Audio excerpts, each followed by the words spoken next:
영국 수상인데 글래드스톤이라는 분이 계셨습니다. 제 가까운 친구 아들과 이제 이야기를 나누는데 그 젊은이가 자신의 포부에 대해서 이야기를 합니다. 영국 수상 아빠 친구 만났으니까 막 기대에 들떠서 이야기를 하지 않겠어요? 저는 옥스포드 대학을 졸업할 겁니다. 그랬어요. 수상이 훌륭하네. 그 다음에는 저는 그 다음에 법학을 공부해서 이제 변호사의 길을 가겠습니다. 그거 좋군. 그 다음에는 또 물어봐요. 저는 국회의원에 입후보해서 의원이 되겠습니다. 좋아. 그럼 그 다음은 그 다음에는 영국 내각의 일원이 되겠습니다. 그 다음에는 그러자 이제 청년이 조금 이제 우물쭈물하다가 수상각하, 죄송한 말씀입니다만 다음에는 제가 수상님처럼 이 나라의 수상이 되어서 나라와 여왕 폐하를 위해서 혼신을 다하며 살겠습니다. 그래, 그 포부가 아주 좋네. 그런데 그 다음에는 뭐 나이가 들었을 테니까 은퇴해야 되겠죠. 그 다음에는 이렇게 또 물으니까 그 다음에 이제 이 청년이 대답할 것이 이제 궁금해졌어요. 당황하면서 말합니다. 그 다음에는 뭐 언젠가 저도 죽어야겠지요. 이렇게 이야기를 했어요. 맞아, 죽겠지. 그러면 그 다음에는? 라고 물었는데 그 다음이라니요? 그 다음에는 모르겠는데요. 이렇게 대답을 했습니다. 아직 생각도 해보지 않았다는 거예요. 이때 글래드스톤 수상이 말합니다. 이복의 젊은이, 죽음 이후를 생각해보지 않았다면 자네는 어리석은 사람일세. 집에 가서 자네 인생을 거꾸로 끝에서부터 다시 한번 생각해 보게나. 이렇게 이야기를 해주었다는 겁니다. 여러분, 죽음 이후에는 그러면 그 다음에는 그럼 우리는 뭘 이야기할 수 있겠어요? 천국이지요.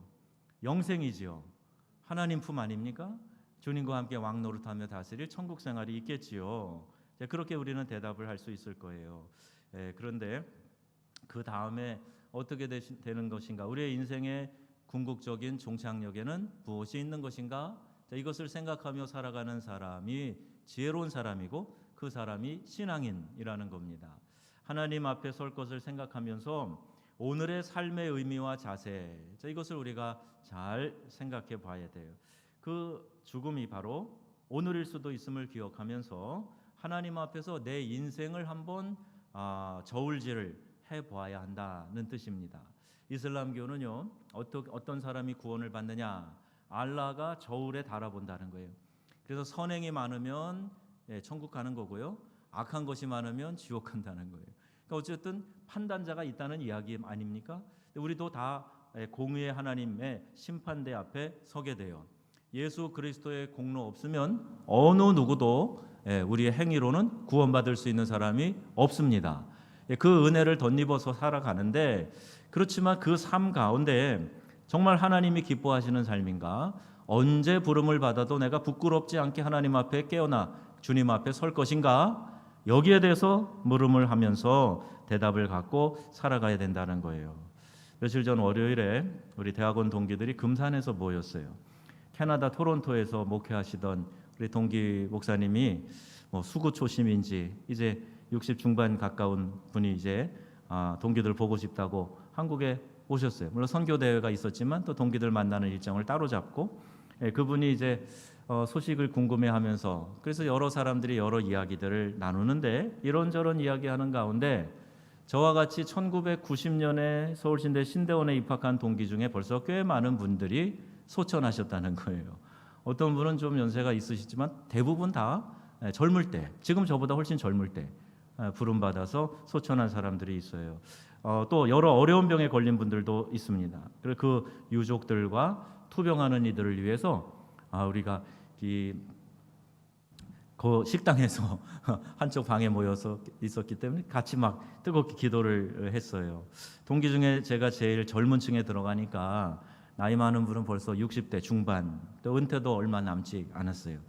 지혜로운 사람은요, 언제든지 마무리하는 때를 염두에 두면서 살아갑니다.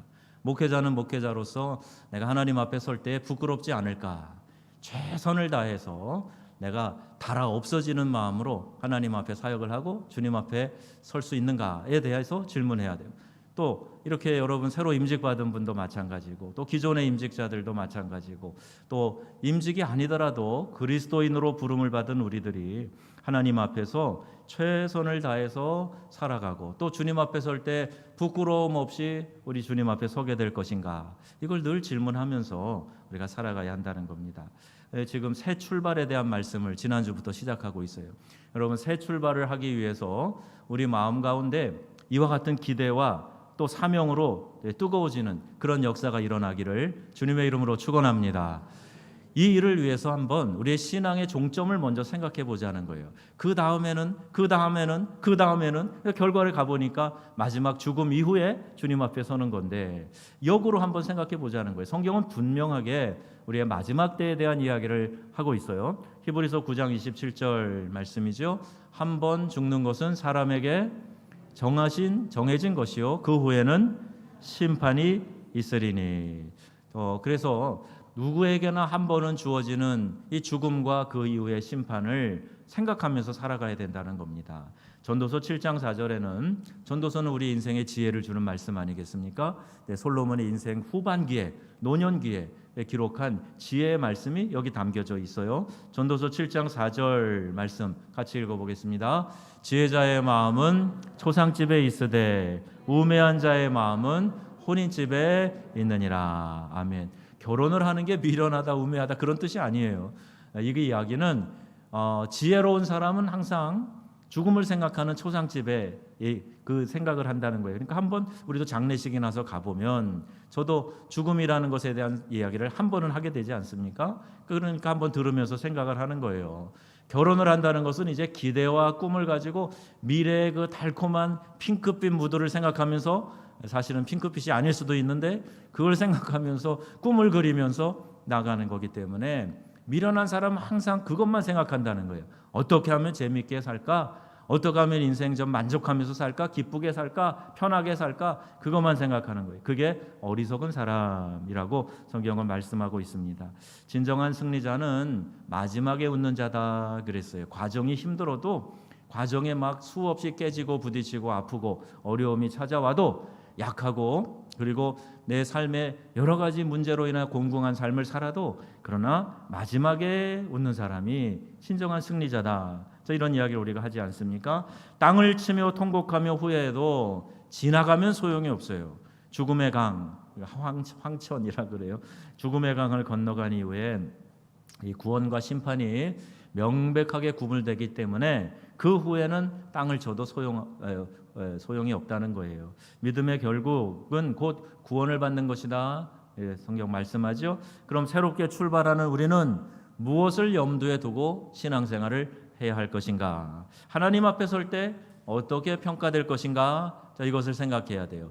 여러분이 스스로 여러분 자신을 내가 지금 하나님의 저울에 올라선다 하는 생각으로 달아보라는 거예요. 여러분 매일 한 번씩 달아보시죠? 체중계에 올라가세요? 네. 저도 거의 하루에 한 번은 달아봅니다. 네. 그렇게 내 체중만 달아볼 게 아니라 지금 내 믿음이 어떤가, 영적 상태가 어떤가, 하나님 앞에서 내가 어떤 마음의 자세로 살아가고 있는가, 이걸 한 번씩 점검해보고 달아보라는 얘기입니다. 오늘 본문에 이런 말씀이 나와요. 벨사살 왕이 선조인 느부갓네살 왕의 인생을 돌아보면서 그러니까 교훈을 받았어야 했습니다. 우주 만물의 주인이신 여호와 하나님께 받은 그의 권력과 건강과 시간과 재물과 영광을 하나님 앞에 겸손하게 사용할 줄 아는 사람이 되어야만 했습니다. 그런데 그는 그렇게 하지 못했어요.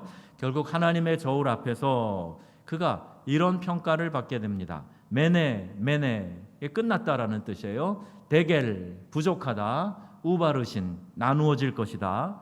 자, 이런 선언을 듣게 되는 거예요. 손가락이 나와서 벽에 글씨를 쓰는데, 자, 이것을 해석해 보니까 이제 메네 데겔 우바르시, 이제 내가 부족하여 네 이 영광의 시대는 끝나버렸다. 이제 나라는 나누어질 것이다. 자, 이런 이야기가 적혀져 있는 겁니다. 이 선언을 듣고 나서 그가 하나님의 저울 앞에서 너무나 모자라 이제 그만 선고를 받게 된 것이죠. 내 시대가 끝났다. 너를 달아보니 부족하다. 그래서 너의 나라를 나누어 버리겠다. 그리고 이 말씀이 다니엘에 의해 해석되어서 이제 뜻을 알았지만 그런데 이 벨사살이 돌이키지 않습니다. 그리고 바로 그 밤 벨사살 왕은 암살을 당해서 죽고 맙니다. 여기 또 한 사람이 있어요.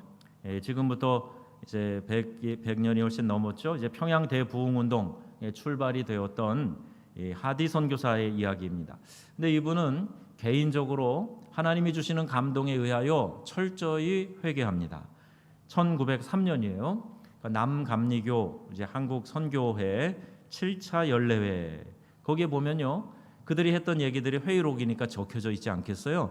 근데 그 회의록에 이런 고백이 담겨져 있습니다. 하디 선교사가 했던 고백인 거죠. 지난해 나의 사역을 돌아보고 그 결과들을 볼 때에 모든 것 위에 대겔이라는 한 단어, 즉 측량해 보니 부족함이 나타났다는 이 단어가 기록되어야만 함을 느낀다. 본인이 본인 자신을 바라보면서 그렇게 평가를 하는 거예요. 나 참 많이 교만했구나.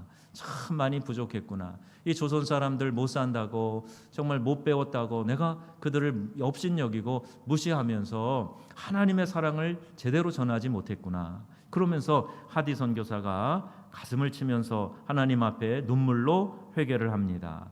하디 선교사가 그때 그냥 후회하는 마음으로 지나쳐 버렸다면 평양 대부흥운동 없었어요.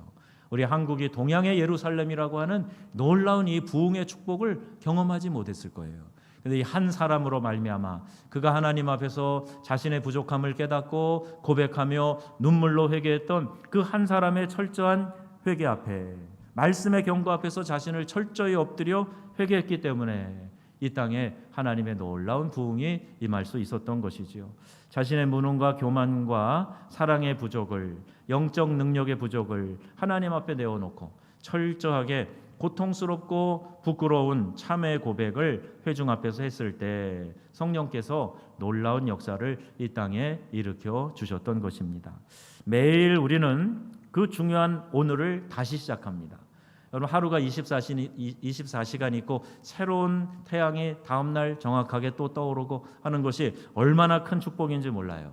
저는 그런 생각을 합니다. 실패했어도 실수하고 넘어졌어도 상처로 아팠어도 다시 시작해 보거라 하는 하나님의 배려라고 믿습니다.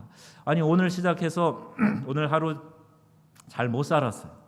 그럼 그게 어떤 마디가 없이 매듭이 없이 계속 그 분위기로 간다면 얼마나 힘들겠습니까? 언제 만회하고 언제 회복하겠어요? 그런데 하루라고 하는 이 굴곡이 있는 거 아닙니까?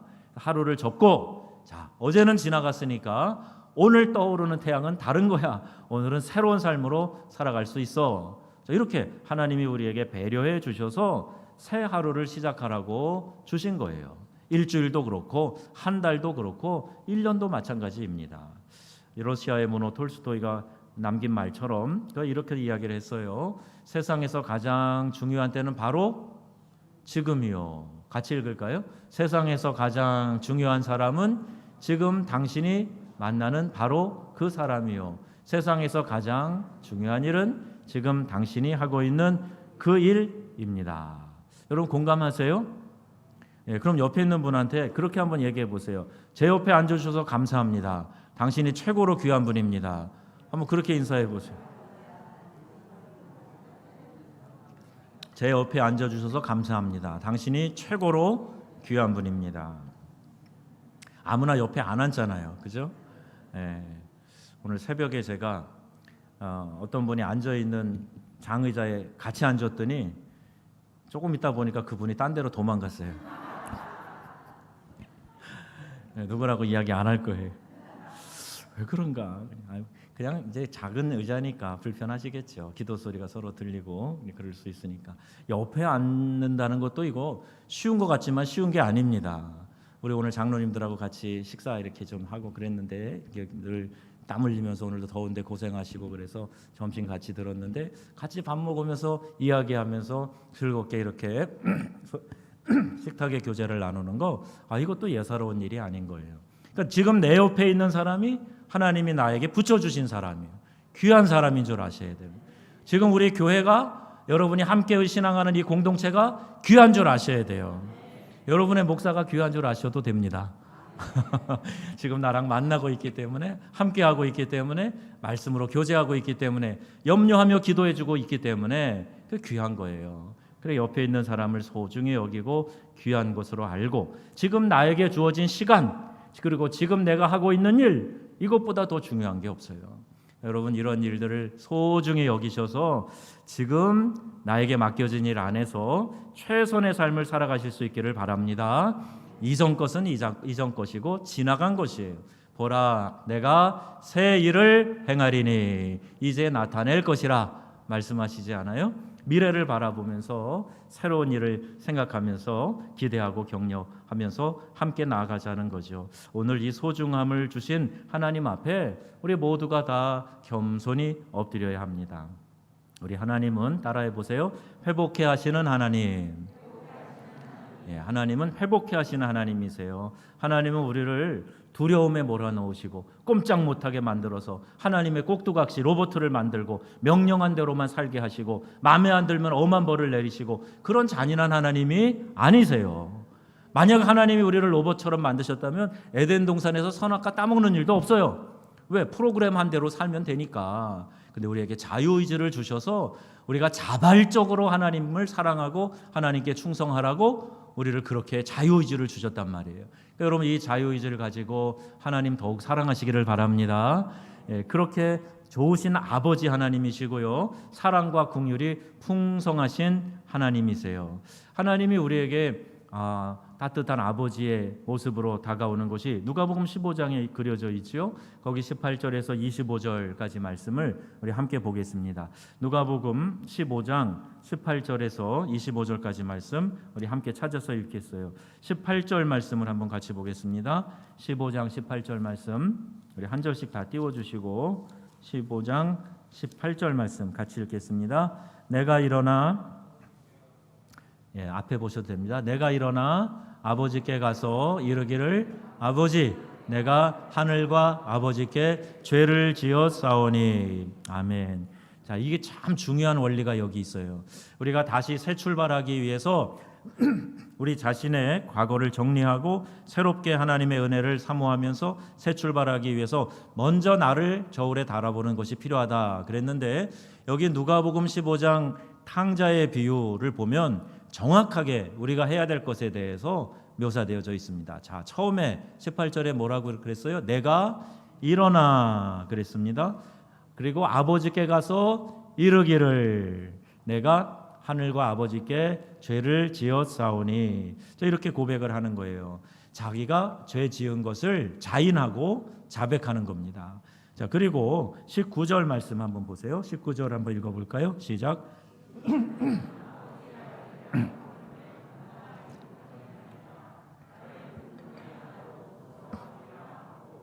아멘.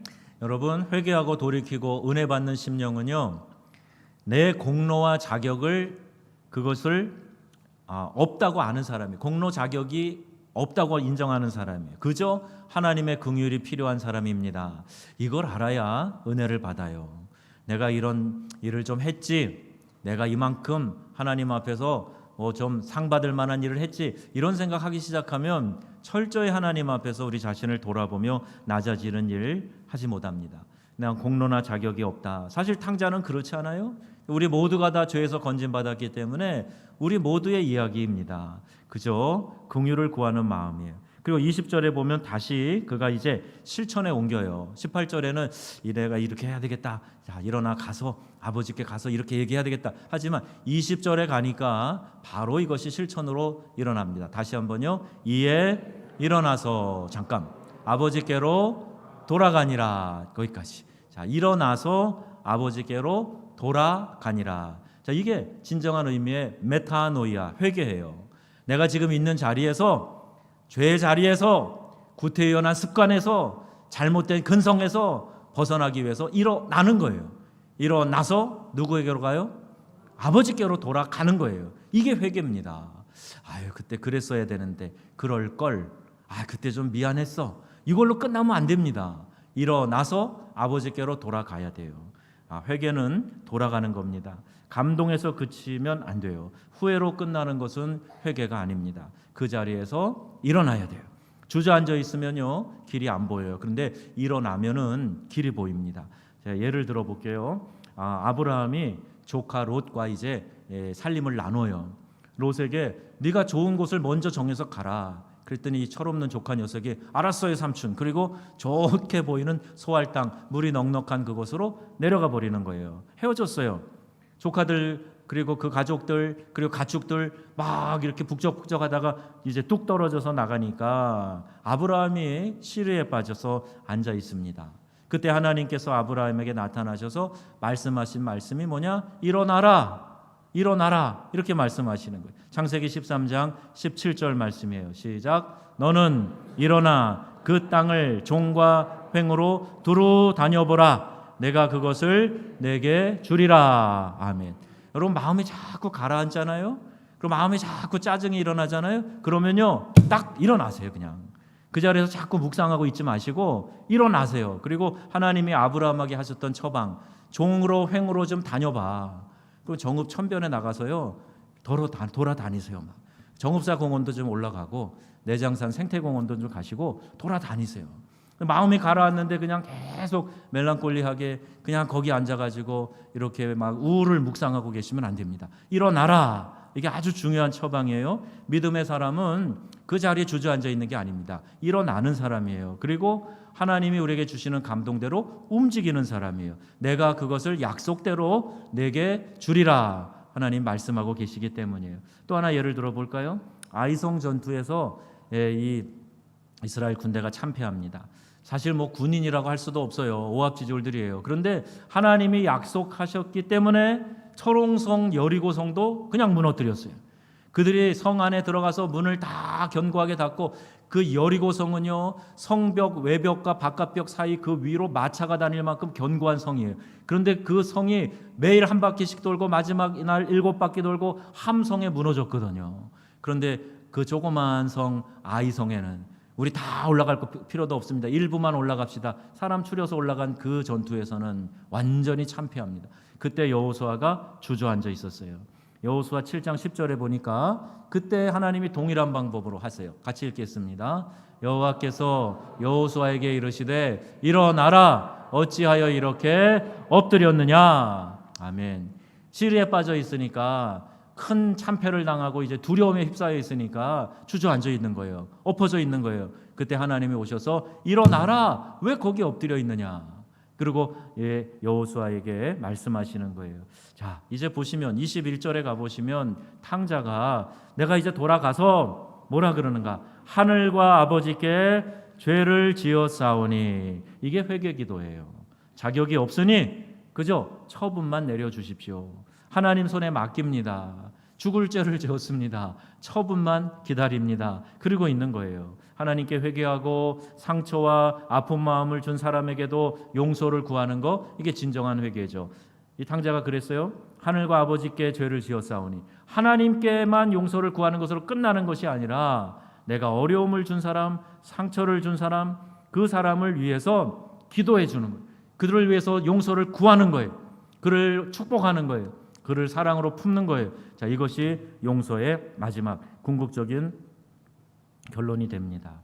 자, 그래 우리 주님 가르치신 기도에도 이렇게 말씀하고 있죠. 우리가 매일 우리가 기도하는 주님 가르치신 주기도문에 우리가 우리에게 잘못한 사람을 용서하여 준 것 같이 우리의 죄를 용서하여 주옵소서. 물론 조건문은 아니에요. 용서해 줘야만 하나님이 용서해 준다. 그건 아니에요. 그러나 우리에게 잘못한 사람을 내가 용서해 준 것처럼 나의 죄도 하나님 그렇게 주님이 긍휼이 풍성한 분이시기 때문에 용서해 주실 것을 믿습니다. 이 기도를 날마다 드리라고 가르쳐 주신 것 아닙니까? 자, 이제 22절 24절에는 아버지의 기쁨이 묘사되어 있어요. 아버지가 얼마나 기쁜지 탕자가 돌아왔는데 거기 이제 뭐라 그래요? 제일 좋은 옷과 가락지를 끼워주라는 거예요. 옷을 이 누더기 거짓골이 되어 있는 그 옷을 다 벗기고 제일 좋은 옷을 가지고 와서 입혀라. 가락지를 끼워줘라. 그러는 거죠. 옷과 가락지는 신분의 상징입니다. 그러니까 이제 그가 거짓골이 돼서 왔지만 네가 내 아들 아니냐?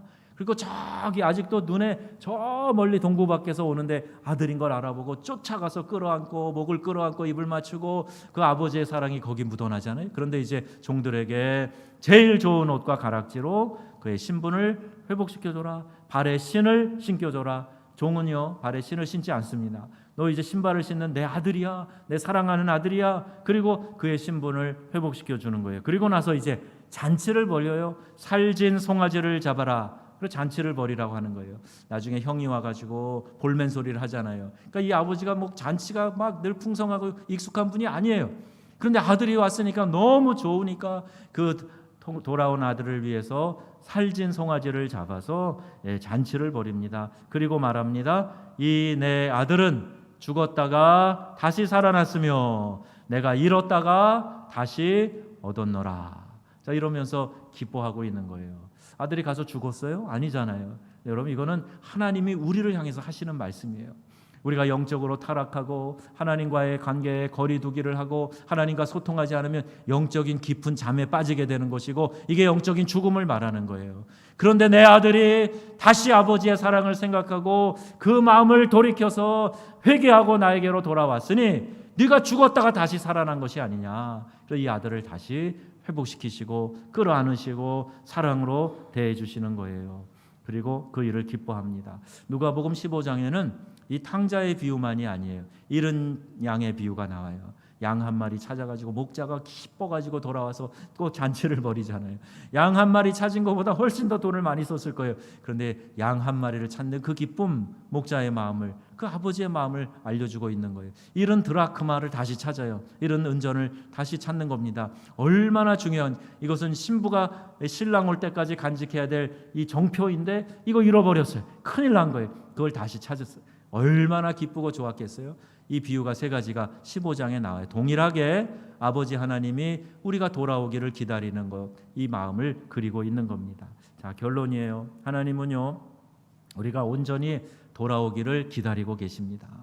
우리가 또 온전히 돌아오기를 기다리고 계세요. 눈 가리고 아웅이 아니라 온전히 철저히 돌이키고 회개하고 하나님 앞에 돌아오기를 기다리고 계세요.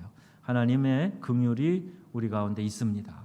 하나님이 좋으신 아버지시기 때문에 언제든지 우리가 주님 앞으로 철저히 돌이켜 회개하고 돌아오면 하나님 두 팔 벌려 안아주시고 우리를 회복시켜 주신다는 사실 여러분 기억하시기를 바랍니다. 회개의 기회를 잃어버리고 선고받은 그날 밤에 암살당한 벨사살 왕, 그런 신세가 되어서는 안 됩니다. 하나님의 경고하심을 두렵고 떨림으로 철저하게 회개하여서 소망을 잃어버린 조선 땅에 이 조선의 마음에 불길을 일으켰던 하디 선교사처럼 우리들도 하나님이 우리를 통해서 철저히 돌이켜 회개하여 하나님의 은혜, 하나님의 부흥을 경험하는 우리를 통해서 새로운 출발을 하게 하실 줄로 믿습니다. 우리 교계를 위해서, 이 지역사회를 위해서, 나라 민족을 위해서 정금 명성교회가 크게 사용될 줄 믿습니다. 그러기 위해서 새 출발하기 위해서 오늘 두 번째 던지는 이 말씀, 나를 저울에 달아보자. 먼저 하나님 앞에 달아보고 부족한 것이 발견되어지거든 이 탕자의 마음을 가지고 일어나서 아버지께 돌아가서 아버지의 긍휼과 사랑을 다시 회복하는 우리의 믿음의 권속들이 다 되어야 되겠습니다. 오늘 이 말씀을 붙드시고 위대한 출발을 시작하는 우리 명성의 가족들이 다 되시기를 주 예수님의 이름으로 축원합니다. 아멘.